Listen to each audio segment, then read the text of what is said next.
স্ত্রী এমন এক সৃষ্টি যার সাথে সকালবেলা উঠেই আমরা বলতে থাকি, শোনো আমাকে একটু চা বানিয়ে দাও, বিছানাটা গুছিয়ে দাও। তার কিছুক্ষণ পর, শোনো আমাকে নাস্তাটা দিয়ে দাও। ওয়াশরুমের সাবানটা কেন শেষ হয়ে গেল? গেটে কে এসেছে একটু দেখো তো। তোয়ালেটা এখনো ভেজা কেন? গাছের টবগুলো শুকিয়ে যাচ্ছে, তুমি কি গাছে পানি দিচ্ছ না আজকাল?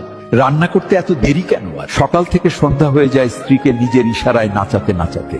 আর রাতে বলি, তুমি এমন কি বা করেছো যে এত ক্লান্ত হয়ে গেছো? আসল ব্যাপারটা তো তখন বোঝা যায় যখন স্ত্রী অসুস্থ হয়ে পড়ে। আপনার হাসাখুশি ভরা ঘরটার পুরো সিস্টেমটাই ভেঙে পড়ে। কোন জিনিস কোথায় রাখা আছে কিচ্ছু জানা থাকে না। এই জন্য কোনো এক কবি খুব সুন্দর বলেছেন, সকাল থেকে সন্ধ্যা কাটে স্বপ্ন গড়তে যেয়ে, সারা রাত কেটে যায় ঘুমকে মানাতে যেয়ে।